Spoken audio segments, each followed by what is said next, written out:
Nesse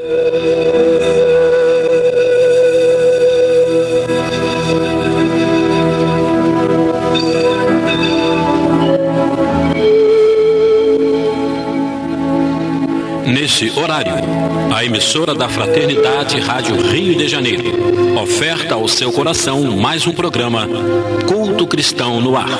Participe conosco.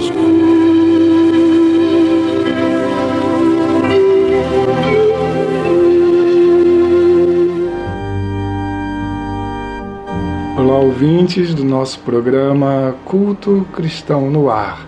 É uma alegria estar aqui de novo com vocês, refletindo sobre as mensagens de Jesus contidas no nosso Evangelho segundo o Espiritismo. Hoje trataremos de um tema contido no capítulo 16, que é Não se pode servir a Deus e a Mamon, e tem como título Preservar-se da Avareza. Aqui presentes, nessa edição do programa, 3 gerações da mesma família: meu pai, Lidiane Barreto, eu, João Menezes, e minha sobrinha, Evelyn Tames, que vai fazer a leitura da nossa página inicial. Página 52 do livro Vinha de Luz, Avareza. E disse-lhes: acautelai-vos e aguardai-vos da avareza, porque a vida de cada um não consiste na abundância das coisas que possui. Lucas, capítulo 12, versículo 15. Fujamos à retenção de qualquer possibilidade sem espírito de serviço. A avareza não consiste apenas em amealhar o dinheiro nos cofres da mesquinhez. As próprias águas benfeitoras da natureza, quando encarceradas sem preocupação de benefício, costumam formar zonas infecciosas. Quem vive à cata de compensações, englobando-as ao redor de si, não passa igualmente de avaro infeliz. Toda avareza é centralização doentia, preparando metas de sofrimento. Não basta saber pedir, nem basta a habilidade e a eficiência em conquistar. É preciso adquirir no clima do Cristo, espalhando os benefícios da posse temporária, para que a própria existência não constitua obstáculo à paz e à alegria dos outros. Inúmeros homens, atacados pelo vírus da avareza, muito ganharam em fortuna, autoridade e inteligência, mas apenas conseguiram, ao termo da experiência, a perversão dos que mais amavam e o ódio dos que lhe eram vizinhos. Amontoaram vantagens para a própria perda. Arruinaram-se, envenenando igualmente os que lhes partilharam as tarefas no mundo. Recordemos a palavra do Mestre Divino, gravando-a no espírito. A vida do homem não consiste na abundância daquilo que possui, mas na abundância dos benefícios que esparge e semeia, atendendo os desígnios do Supremo Senhor. E assim, Jesus, divino e morável Mestre, aqui estamos, dando início ao programa Culto Cristão no Ar, e permita, Senhor, que a Tua paz possa nos envolver, recaindo também sobre todos os lares que estão sintonizados conosco neste momento, abençoando principalmente os mais idosos, os enfermos, e pacificando, Senhor, as crianças. Muita paz para todos, que o Teu amor nos envolva hoje e sempre. Então vamos aqui fazer a leitura do trecho. Esse item que nós vamos ler hoje não tem nenhum comentário de Kardec, é só uma passagem de Jesus mesmo. E está contido em Lucas, capítulo 12, versículos 13 a 21. Diz assim: Então, no meio da turba, um homem lhe disse: Mestre, dize a meu irmão que divida comigo a herança que nos tocou. Jesus lhe disse: Ó homem, quem me designou para vos julgar ou vos fazer as vossas partilhas? E acrescentou: Tende o cuidado de preservar-vos de toda a avareza, porquanto, seja qual for a abundância em que o homem se encontre, sua vida não depende dos bens que ele possua. Disse-lhes a seguir esta parábola: Havia um rico homem, cujas terras tinham produzido extraordinariamente, e que se entretinha a pensar consigo mesmo assim: que hei de fazer, pois? Já não tenho lugar onde possa encerrar tudo o que eu vou colher. Aqui está, disse, o que farei. Demolirei os meus celeiros e construirei outros maiores, onde porei toda a minha colheita e todos os meus bens. E direi à minha alma: minha alma, tens de reserva muitos bens para longos anos. Repousa, come, bebe, goza. Mas Deus, ao mesmo tempo, disse ao homem: que insensato és! Esta noite mesmo tomar-te-ão a alma. Para que te servirá o que acumulaste? É o que acontece àquele que acumula tesouros para si próprio e que não é rico diante de Deus. Então nós vemos aqui duas situações. A primeira é a do homem que procura Jesus para resolver problemas de ordem material, e Jesus então aproveita para contar esta parábola. A gente observa que, como Jesus fala aqui, a avareza é uma das paixões em que faz com que o ser humano ele se perca na vida, porque, como diz aqui, a nossa vida não depende dos bens que possuímos, bens materiais. Ela vai ter a sua validade, o seu valor, quando nós procuramos realizar as coisas que são úteis a nós mesmos e ao nosso próximo. E a avareza também, né, quando ele diz para a gente se preservar da avareza, é uma forma até da gente preservar a nossa saúde mental. Porque a avareza é um tipo de escravidão, né? A pessoa fica tão ocupada, tão preocupada em juntar aqueles recursos que ela nem desfruta, né? Ela não vive bem. Na maioria das vezes o avarento é uma pessoa que vive mal, porque ele está tão preocupado em só acumular que aquilo não é bom nem para ele, né? Ele perde os amigos, perde as pessoas ao redor e ele mesmo não consegue desfrutar de uma vida boa por estar só querendo juntar. E até aconteceu um fato, acho que foi numa cidade de Minas Gerais, se eu não me engano. Eu vi essa reportagem na televisão, né, em que era uma pessoa que vivia sozinha, né, e quando faleceu, alguns parentes foram lá para ver, né, providenciar o sepultamento. Depois descobriram que praticamente não tinha colchão, era só um lençol, uma coberta assim, e embaixo tinha notas, mas uma quantidade enorme de notas, inclusive descobri também um saco cheio de moedas. Sim. Só que foi naquela época em que as moedas mudavam de valor constantemente e elas não tinham mais valor nenhum. Então ele talvez tenha se privado de tanta coisa para guardar aquele dinheiro inutilmente, não serviu nem para ele, nem para ninguém, porque era papel velho simplesmente. Serviu só para juntar ácaro, né? E talvez tenha até facilitado a desencarnação dele. Mas é isso, é uma pessoa que não vive bem, né? E assim, é diferente da pessoa que acumula seus recursos e emprega em benefício de outras pessoas, né? Um empresário, por exemplo, que ele está gerando emprego, está gerando progresso para o país, riquezas, e é uma pessoa que coloca o seu talento em gerir os recursos, como se diz na parábola dos talentos, né, em prol dele mesmo e do próximo, né? A gente não vai condenar todas as riquezas, mas aquelas que são inúteis, aquelas que não geram nenhum benefício nem para a própria pessoa, nem para aqueles que estão ao seu redor, né? Mas existem muitas pessoas que sabem gerir grandes riquezas e sabem trazer grandes benefícios para a humanidade através delas, né? Criando fundações, estimulando pesquisas, universidades, e assim vai estimulando o progresso, né? Duas coisas que são interessantes a gente pensar na avareza. Uma ainda nessa questão de o próprio avarento não vive bem, é porque acaba virando um vício, né? Que nunca se torna o suficiente.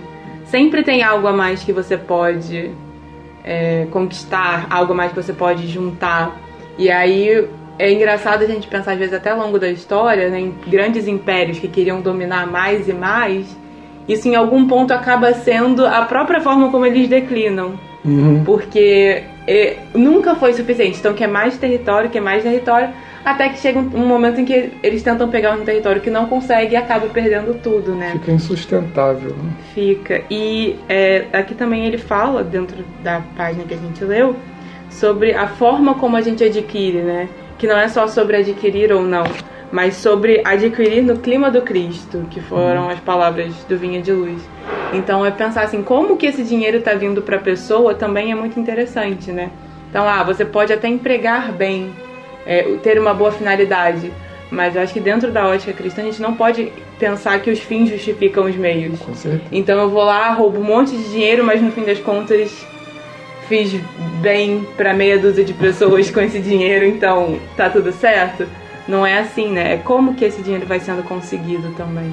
Exatamente, né? E aquilo que você falou do nunca estar satisfeito, eu lembro até uma vez que quando saiu um celular novo, né, já tem um tempinho essa matéria na televisão, e a pessoa entrou naquela fila para comprar aquele celular, né? E aí a repórter foi entrevistar ele falou assim, a minha dor é saber que daqui a uns 3 ou 4 meses ele vai estar ultrapassado. O cara nem levou para casa o celular dele para ligar, nem desfrutou, ainda ele já estava preocupado dele estar ultrapassado, né? Essa loucura que a nossa sociedade extremamente consumista gera nas pessoas também, né? De nunca achar que nunca tem o suficiente. Pessoas, por exemplo, que compram roupas que não chegam nem a usar, né? Porque compra pelo consumismo, né? Por ser consumista, e acaba não usando, a roupa sai de moda e ela não chegou nem a usar nenhuma vez. Fica amontoando roupa. É a comproterapia, né? Eu tô zangado, eu vou fazer compra, né? Eu tô triste, eu vou fazer compra, né? Que é para ver dos extremos, né? Só quer guardar o dinheiro, não gasta, e às vezes vive mal, né? Eu tenho um exemplo, que aqui em Lopes tinha um judeu, que ele tinha um tabuleiro, não era nem barco, um tabuleiro que ele vendia fruta, maçã, pera. Na época não tinha esse negócio de sacolão, só tinha quitanda, né? E essas frutas melhores assim, nem todo mundo vendia, ele vendia, né? E ele assim, se vestia mal, até nós tínhamos uma família conhecida que era vizinho deles, né? E a casa era bem péssima, assim, não tinha conforto nenhum, as filhas não se vestiam bem. E quando ele morreu, disse que encontraram lá também as filhas, dinheiro pra caramba. Quer dizer, vivia pra quê, né?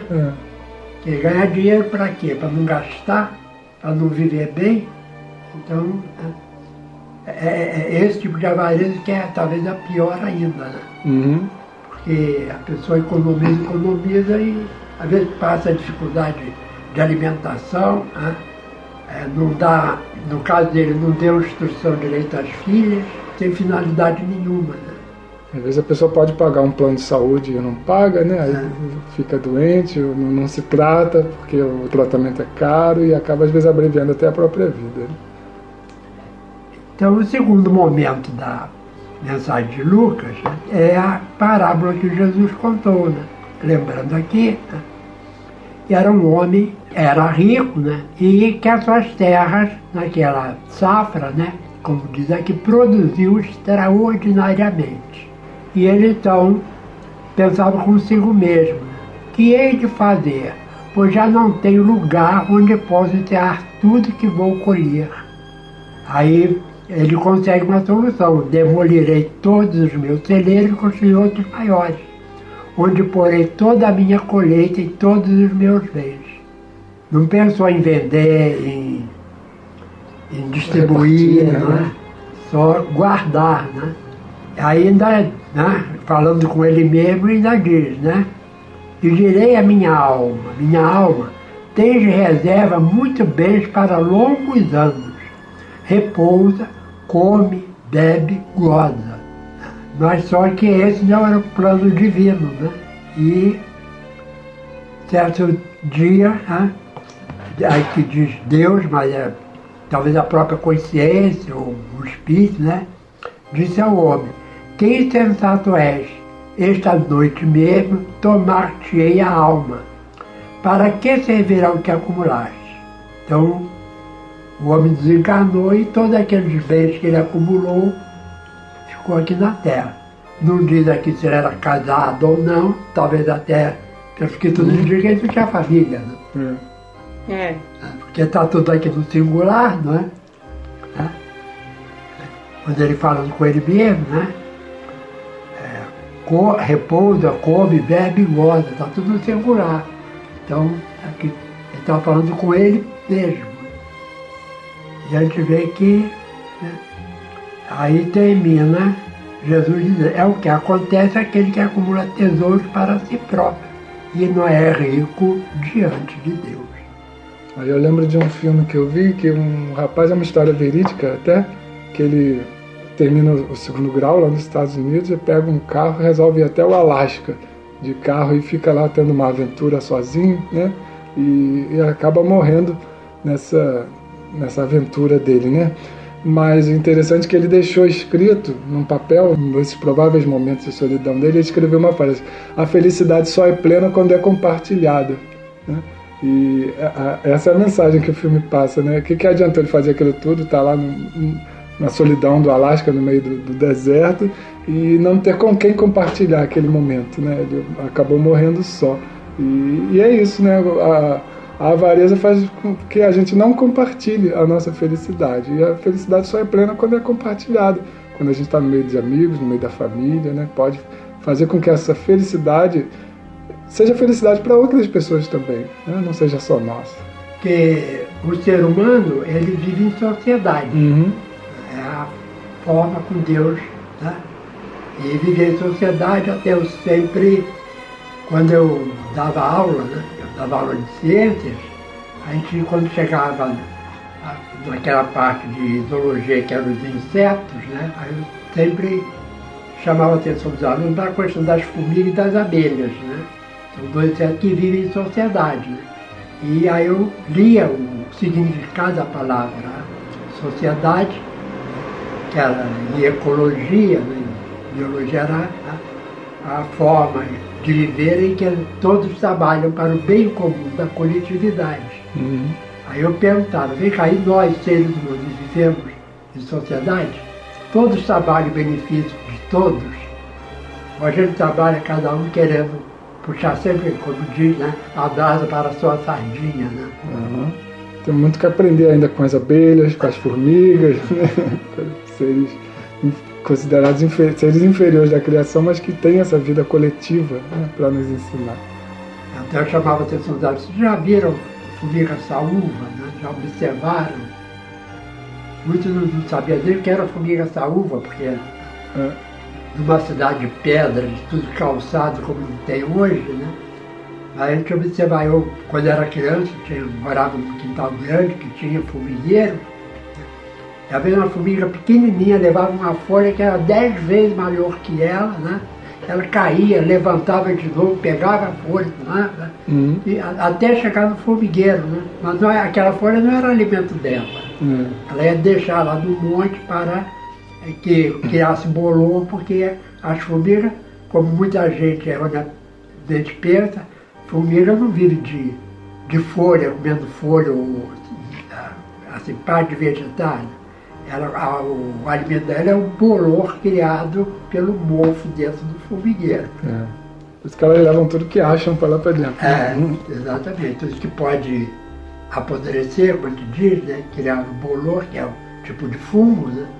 E aquilo é que é o alimento verdadeiro dela. Né? E eu acho interessante quando a gente pensar nessa coisa de dividir, de compartilhar com os outros, quando a gente fala em coisas materiais, eu acho que a gente às vezes pensa muito no que é material, sei lá, o dinheiro ou um alimento, né? Mas eu acho que existem outras coisas que também se enquadram nessa diferenciação, né, do que seria material, como, por exemplo, conhecimento, né? Um consolo, às vezes, de uma religião. Às vezes, quando você leva a palavra de uma religião, a gente não pensa isso, que obviamente tem um lado espiritual disso, mas emprestar um livro, né? Você pode ter uma coleção de livros em casa, mas se você não divide com ninguém, tem gente que não gosta, tem gente que não, o livro é meu, mas eu não empresto pra ninguém. Então, com aquela biblioteca enorme que não multiplica, né? Que não vira um conhecimento para outras pessoas. E às vezes é aquilo ali que você pode oferecer no momento. É uma coisa que você construiu pra você, mas que ganha um novo significado a partir do momento que você compartilha com as pessoas. Porque a gente sabe que nem todo mundo vai ter esse acesso para esse tipo de coisas materiais também, né? Exatamente. Quando você falou, eu pensei que você falava, tem uma outra questão, que a pessoa, ela não está acumulando dinheiro, mas ela está acumulando só experiências para si. Por exemplo, aquela pessoa que só quer ficar viajando, curtindo a vida, né? Eu tive muitos colegas, vi muitos colegas se aposentando no meu trabalho, e eu sempre perguntava: o que você vai fazer agora para retribuir, né, todas as vantagens que você teve esse tempo todo que você trabalhou? Porque às vezes a pessoa pensa: agora eu vou descansar, agora eu vou viajar bastante, né? E para retribuir, o que você vai fazer, né? Porque o acúmulo de experiências também só para si é uma forma de avareza, né? Aquela pessoa que só quer ficar viajando, só quer ficar curtindo a vida, também ela não está juntando bens materiais, mas não está também sendo útil para outras pessoas. Né? E essa é a resposta que a maioria das pessoas, quando entrevistadas, quando acumulam esses prêmios aí das diversas loterias, né? Que às vezes algum repórter sai para perguntar à pessoa: você ganhar 100 milhões, o que você faz? Né? Vou viajar o resto da vida. Né? Uhum. Bom, indiretamente está ajudando alguém. Movimentando a economia do turismo, né? Mas em realidade ele próprio, o que ele está fazendo? Nada, né? Está só gozando da vida. Né? Então realmente é uma avareza aí que é um pouquinho complicada e não justificável. Né? Até porque uma das coisas que lá na mocidade a gente falava muito, era uma coisa que hoje, atualmente, a coisa mais preciosa que a gente tem para oferecer aos outros é o tempo. Né? Então a gente fala que a gente pode usar o dinheiro para doação material, para caridade, mas é também assim, até que ponto isso vale se você está literalmente só dando dinheiro? Né? Você não põe seu tempo, você não dá o seu trabalho, e aí você fica ali achando que só o que você está dando de material vai ser suficiente. Quando na verdade, quando a gente fala da riqueza diante de Deus, você continua não sendo rico diante de Deus se você não usa do seu tempo. O tempo é a nossa grande riqueza hoje. Né? Bom, então chegando ao final do nosso programa, nós vamos ler uma poesia que é de Nirgisca Nelly Silva de Medeiros, do Rio Grande do Norte. Está contida no livro O Evangelho em Poesias, que foi uma edição do Clube de Arte. É uma poesia pequenininha, mas vai exatamente falar do tema de hoje: rico, a missão. Multiplica, replica, distribui. Garante o teu sustento, mas não ouvir o lamento do irmão que nada possui. Faz brotar prosperidade, estende a mão com vontade àquele que no futuro não enxerga luz. Se possuís com abastança, agradece ao Senhor a confiança, e para o teu irmão em penosa prova, sê estrela e reluz. E assim, Senhor, debaixo da Tua proteção, nós te agradecemos essa oportunidade de estudo e de reflexão. Abençoa todos os lares aqui reunidos em sintonia conosco, através das ondas da nossa Rádio Rio de Janeiro. Abençoa as pessoas em hospitais, onde quer que se encontrem, ligadas à rádio, a todos aqueles que, mesmo não ligados, não sintonizados, estão necessitados de uma palavra de carinho, de um momento de consolo. Fica conosco, Senhor, hoje e sempre. Que assim seja. Este foi mais um programa Culto Cristão no Ar, que ofertamos ao seu coração pelas ondas amigas da Rádio Rio de Janeiro. Volte a estar conosco na próxima segunda-feira, nesse mesmo horário.